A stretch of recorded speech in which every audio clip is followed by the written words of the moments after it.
Assalamualaikum guys, welcome back to my channel. Thank you kepada semua yang telah subscribe dan juga telah memberikan sokongan kepada channel aku ni so that aku boleh grow lagi channel aku. Aku nak cakap thank you guys for your support. Dan aku nak cakap selamat hari raya guys. Aku harap korang enjoy korang punya raya. Okay, spend time bersama korang punya keluarga, orang-orang yang tersayang yang mana dah balik kampung tu.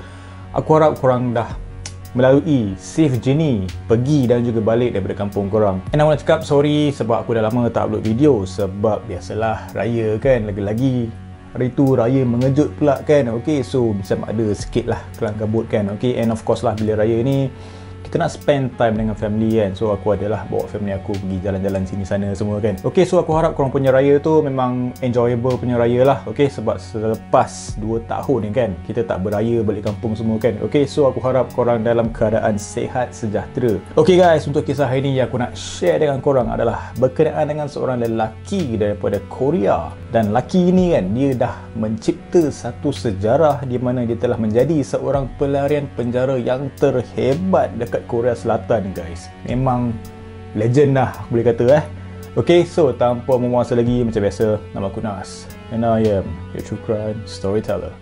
Let's go.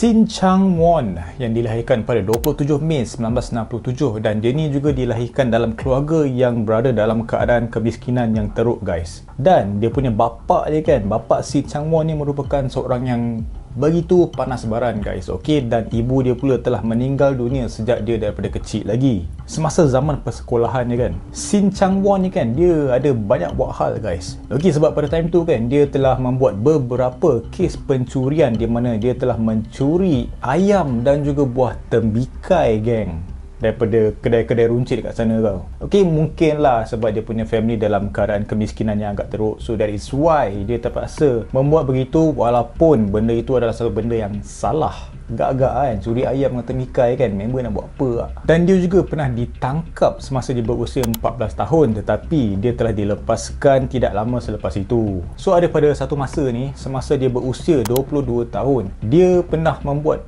kes pencurian di sebuah pasar raya. Okay, and dia tidak membuat itu keseorangan diri, dia ada buat dengan dia punya 4 lagi member-member dia tahu. Okay, so selepas dia buat kes pencurian tersebut, okay, malangnya pekerja di pasar raya tersebut telah pun mati dalam kes pencurian itu. Jadi selepas insiden itu, Shin dan juga kawan-kawannya telah berjaya ditangkap oleh pihak polis dan mereka telah dijatuhkan hukuman penjara seumur hidup.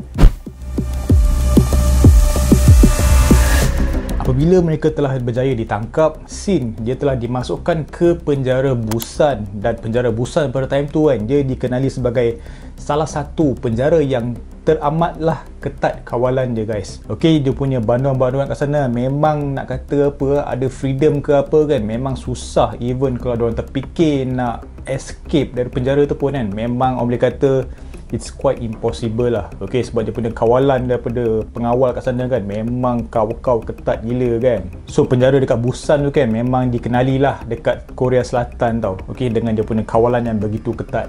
So selepas Shin dah masuk penjara kan, okay, dia dah duduk kan, tertonggok lama sangat dalam penjara kan, tiba-tiba dia macam menyedari bahawa diri dia ni adalah bukanlah seorang banduan di penjara. So disebabkan itu kan, dia ada memikir untuk membuat dia punya escape plan.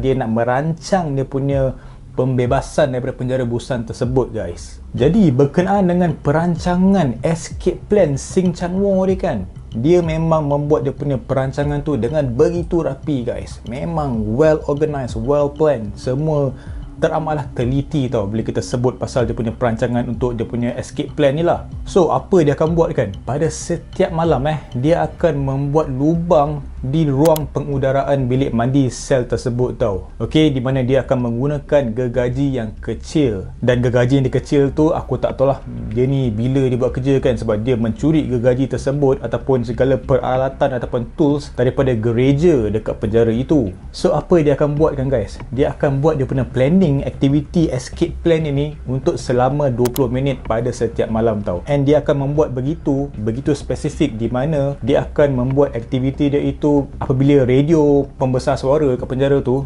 diorang akan pasang macam apa siaran-siaran ilmiah lah dekat banduan banduan penjara tu kan.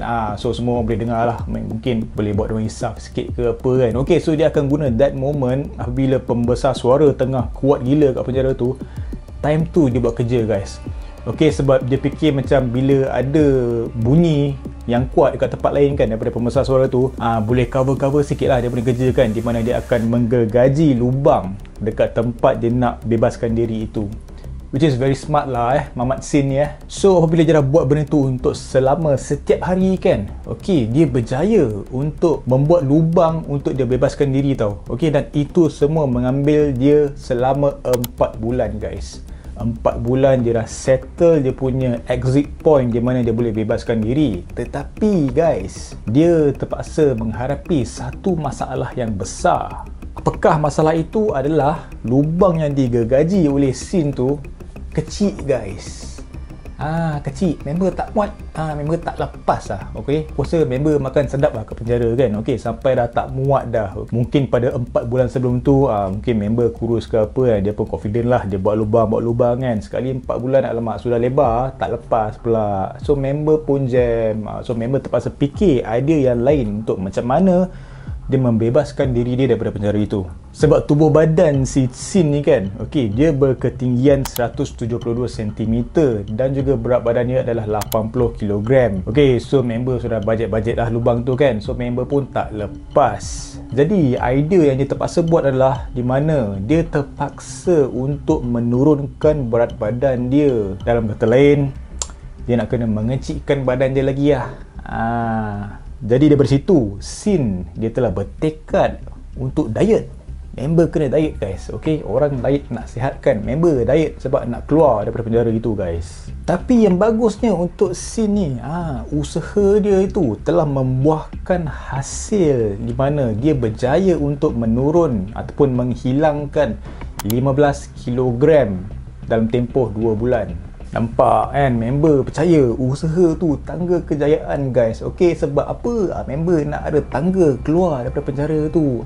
So member bertekad guys diet.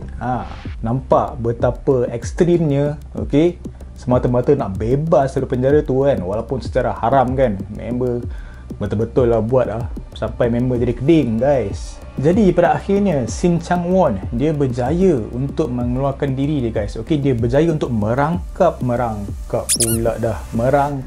ke dalam ruang pengudaraan. Okey, di mana dia berjaya keluar daripada tempat itu melalui tembok pemisah di bangunan tersebut tau. Dengan segala peralatan yang digunakan tu kan. Okey, once dia exit tu dia sampai ke tapak gereja, di mana tapak itu masih kosong tau. Okey, sebab dekat situ tengah ada renovation, ada pengubah suaian sikit lah. Mungkin penjara tu nak upgrade ke apa kan. Okey, so dia berjaya untuk keluar kat situ guys, and which is nasib baik untuk dia sebab yalah ruangan yang kosong, masih ada renovation semua kan. So memang tak ada pengawal yang jaga tau. So once member dah berjaya keluar dari penjara tu, member happy lah guys. Okay, dia happy, member terus menghilangkan diri. Jadi selepas dia dah keluar daripada penjara tu, of course lah kan, pengawal-pengawal kat sana macam pelik. Weh, mana pula pergi mangkuk ayun ni kan? Sebab tengok kan dia dah beberapa hari dah tak ada kan. Sebab biasalah pengawal akan buat round check, betul tak kan? Okay, so bila diorang dah sedar kehilangan si Sin Chang Won ni, terus mereka melakukan pencarian secara besar-besaran. Jadi sepanjang pencarian untuk Sin ni secara besar-besaran, pihak berkuasa Korea Selatan juga telah menawarkan ganjaran wang yang begitu banyak guys, iaitu sebanyak 50 juta won. Banyak gila weh. Dan pada masa yang sama, sepanjang pencarian Sin Chang Won ni, member yang tengah bebas ni, dia telah kembali ke tabiat dia yang lama guys, iaitu mencuri wang dan juga kereta. Tetapi terdapatlah beberapa rumours lah yang mengatakan Sin Chang Won ni bagus jugalah, okey, sebab dia mempunyai sikap dermawan. Member suka menderma, okey, mungkin daripada hasil dia mencuri kan, dia pergi derma kan. Aku tak tahulah celah mana yang baik ni kan. Okey, orang fikir dia ni Robin Hood aku rasa lah Okey, steal from the rich, give to the poor. Macam tu lebih kurang. Jadi mengapa dia suka buat macam tu kan? Lepas dah mencuri-mencuri semua, dia akan derma kan. Okey, sebab dia tahu apa yang terpaksa dia lalui untuk orang-orang miskin tau. Okey, sebab dia sudah pun melalui era ataupun zaman kemiskinan bersama keluarganya. So that is why dia gemar untuk membantu orang-orang miskin dekat sana. Ada masanya Sin dia akan pergi ke rumah-rumah orang tua dan juga rumah-rumah orang miskin ataupun rumah-rumah orang kaya, di mana dia akan menderma wang ataupun makanan. Dia nak menghulurkan bantuan lah orang kata Okey, padahal member ni penyangak ni kan. Okey, nak nampak baik lah aku rasa. Okey, so dia pun sentiasa membuat begitu guys. Dia akan sentiasa menderma dekat golongan-golongan yang memerlukan. Dan tak lama selepas pelarian Sin daripada penjara itu, dia telah berkenalan dengan seorang gadis. Seorang gadis yang bekerja di sebuah kedai kopi dan nama dia adalah J. Dan untuk si Sin Chang Won ni kan, dia boleh dikatakan mempunyai sikap ataupun sifat yang romantik. Jadi apabila dia berkenalan dengan J tu, dia punya sifat romantik itu telah membuat J untuk jatuh cinta dengan Sin. Romeo Mat si Sin ni Jadi selepas mereka dah berkenalan tu, lama kelamaan mereka pun terus mengadakan hubungan percintaan. Sudah jadi couple dah guys. Okey. Jadi selepas mereka telah menjalinkan hubungan itu, Sin dia telah tinggal bersama J di apartmen dia. Okey, dan si Sin ni pula dia telah menjadikan aktiviti pencuriannya sebagai punca pendapatan dia yang utama. Dahsyat bye. Okey, dia buat dia punya mencuri tu sebagai dia punya career, kerjaya guys. Dahsyat tak dahsyat sini Dan yang lagi dahsyat guys, J. Okey, awek dia ni kan, J ni dia tahu guys yang si Sin ni adalah seekor penyangak, tahu. Okey, dia tahu yang balak dia ni memang penyangak. Okey, tetapi kan yang paling mentalnya guys, dalam aktiviti-aktiviti pencurian yang dilakukan oleh Sin ni, J pun membantu dia guys. Inilah baru betul orang kata susah senang sama-sama guys. Okey, ini aduhai bebal pun sama-sama lah J boleh pula tolong si Sin ni nak elok-elok baca-baca kopi jadi penyangak dah pula dah. Dan ada satu lagi benda berkenaan dengan si Sin ni. Yalah, kita pun tahu kan dia ni adalah seorang pelarian banduan di penjara Busan tu kan. Okey, dia pun telah memberitahu kat girlfriend dia ni. Okey, dia beritahu kat J, baby, aku ni sebenarnya pelarian banduan penjara Busan, you tahu. You okey tak dengan I kan? Ini penyangak. Okey, tapi J kan, J dia tahu guys. Dia tahu and dia tak ada hal Dia tak ada hal yang dia punya boyfriend ni adalah seorang penyangak, pelarian banduan yang dicari secara besar-besaran oleh pihak berkuasa Korea Selatan. So basically J dia ada cakap lah yang dia terima Sin dengan seadanya.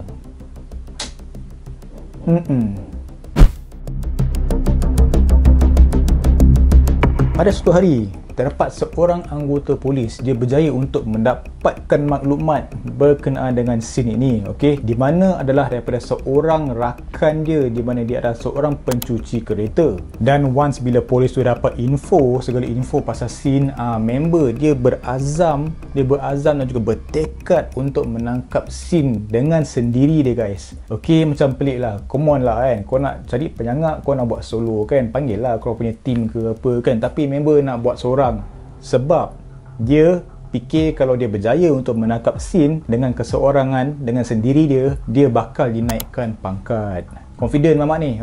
Confident mat polis ni Okey, member boleh keluar penjara paling ketat dekat Busan kot kan. Kau nak try solo kan. Okey, so tak tahulah macam mana. Jadi polis tu kan, polis tu dah tahu dekat mana alamat tinggal si Sin ni. Dia pun telah pergi ke apartmen J di mana Sin tinggal lah. Tetapi guys, Itulah aku cakap, confident sangat polis ni. Okay, Sin dapat tahu guys. Sin dapat tahu yang polis tu ada kat apartment dia. Dia sempat untuk melarikan diri guys. Bukan melarikan diri dia, berjaya untuk menghilangkan diri daripada pihak polis tersebut. Dan satu lagi lah fakta berkenaan dengan Sin Chang Won ni kan. Okay, dia ni adalah seorang pelari yang pantas. Dah lah bijak, cerdik kan. Okay, lari pantas. Sebab tu ada pula polis yang nak cuba tangkap solo kan, tak dapat ajak So that's why dia berjaya untuk melarikan diri daripada pihak polis tersebut. Jadi disebabkan insiden cubaan penangkapan Sin dia sedar bahawa dia punya hubungan dengan J tu memang akan menjadi risiko yang tinggi tau. Okay, jadi disebabkan itu dia memberitahu J yang mereka terpaksa berpisah sebab risiko untuk mereka berdua adalah teramatlah tinggi. Tetapi terdapat satu benda yang agak mengejutkan tau. Okay, sebab selepas Sin dan juga J telah berpisah, tak lama lepas itu guys, J dapat tahu yang Sin ni dia telah menjalinkan hubungan dengan orang lain. Pula dah si Sin ni Okay, jadi bila J dah dapat tahu, member jadi angin guys, member jadi panas. Okay, so disebabkan itu J dia telah membuat keputusan untuk berpakat dengan pihak polis untuk menangkap Sin. Tetapi walaupun mereka telah berpisah, itu tidak bermaksud mereka tak ada nak jumpa antara satu sama lain tau. Okay, terdapat satu masa ni kan, boleh katakan saat kemuncak dia lah. Okay, di mana J telah mengajak Sin untuk berjumpa di sebuah parking lot yang kosong. So bila mereka telah berjumpa kan, diorang dah borak-borak ke apa, tak tahulah kan, nak meluahkan perasaan ke apa kan. Tanpa disedari oleh Sin, terdapat dua orang anggota polis yang sedang menyorok di dalam sebuah kereta. Okay, so apa yang polis tu nak buat is of course lah, mereka hendak menangkap Sin. So bila Sin dah dapat tahu yang J dah set up dia okay, untuk pihak polis menangkap dia, pihak polis tu bergaduh bertumbuk dengan Sin ni guys. Kau bayangkan 2 on 1 guys. Okay, mereka bertumbuk-tumbuk kan, berbalas tumbukan semua kan, selama 30 minit guys. Setengah jam duduk bertumbuk-bertumbuk kan. Okay, dah macam movie dah aku rasa 30 minit Okay, aku tak tahulah muka masing-masing dah macam mana kan. So selepas diorang dah duduk bertumbuk-tumbuk bagai semua kan, okay, Sin ni dia datang untuk berjumpa dengan J. Dia ada bawa kereta dia sendiri tau. Okay, so lepas dah bergaduh semua kan, okay, dia decide untuk terus melarikan diri dengan meninggalkan kereta dia tau. Okay, so pada time tu dia duduk bergelut-bergelut dah dengan seorang polis ni kan. Okay, and somehow dia berjaya untuk tumbuk polis tu, and then dia ada seorang lagi polis, dia nak cuba untuk menembak ke arah Sin. Tetapi macam ada satu keajaiban lah yang berlaku pada time tu sebab semasa polis tu nak tembak si Sin ni kan, boleh pula pistol dia buat hal guys. Okay, dia punya picu pistol tu boleh pula jam kan. Aku tak tahulah kan, dia tak servis ke apa pistol dia kan. Okay, tak lepas tak ada keluar apa-apa tembakan tau. So Sin ni dia berjaya untuk melarikan diri lagi sekali guys. Jadi selepas itu, bila polis dah macam alamak, member sudah lepas lah kan, jam ni kan, apa pula nak menjawab bagai semua kan. Okay, mereka terus pergi ke arah kereta Sin, dan dekat situ mereka telah membuat siasatan lah kat kereta dia kan. Okay, dan dekat situ mereka telah terjumpa beberapa dokumen palsu dari segi dia punya kad pengenalan semua kan. Semuanya palsu dan juga hasil pencurian dia yang dilakukan oleh Sin. Pada bulan Julai tahun 1999, bersamaan dengan hari yang ke-907, Sin Chang Won masih lagi bebas. Dan pada time tu, pihak polis mereka telah menerima satu maklumat daripada seorang lelaki yang sedang melakukan aktiviti pengubahsuaian di kawasan perumahan Sin. Jadi lelaki tu kan, dia mengesyaki yang Sin ni adalah lelaki yang dicari-cari oleh pihak berkuasa Korea Selatan. Okey, muka dia ni dah famous tau. Okey, dan lelaki ni cakap lah, dia nampak penampilan Sin ni memang sama dengan polis duk cari-cari ni kan. Dan juga dia tengok perangai dia macam pelik tau. Jadi dia rasa macam agak mencurigakan lah. Dan dia juga telah menemui beberapa peralatan yang pelik. So dari situ, lelaki tersebut telah pun membuat laporan kepada pihak polis. Jadi selepas pihak polis dah dapat maklumat daripada lelaki tersebut, and diorang pun macam confident lah. Okay, ini mangkuk ayun yang kita nak tangkap ni kan. Dah 907 hari dia ni dah lepas. Jadi mereka pun terus standby seramai 46 anggota polis. Kau bayangkan, 46 anggota polis by. Aku rasa diorang dah belajar lah, diorang punya lesson kan. Okay, yang first member nak cuba buat solo, lepas tu 2 ekor lagi nak cuba tangkap dia, member pula terlepas lagi kan. So kali ni ambil kau 46 by anggota polis nak menangkap si Sin ni. Dahsyat tu. And bukan polis-polis biasa tau, ini semua polis-polis yang ranking power, semua yang bersenjata, yang power guys. Kau imagine betapa kau-kaunya pihak polis hendak menangkap Sin Chang-won. Jadi selepas pihak polis, kesemua 46 pihak polis tu dah assemble, dah macam Avengers by.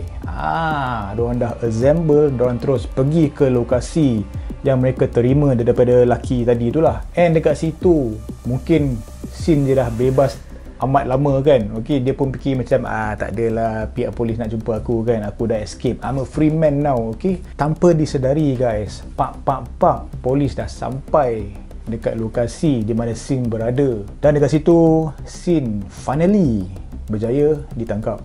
Jadi berkenaan dengan penangkapan Sin ni kan, kau ingat tadi aku cakap yang pihak berkuasa Korea Selatan kan, mereka akan memberi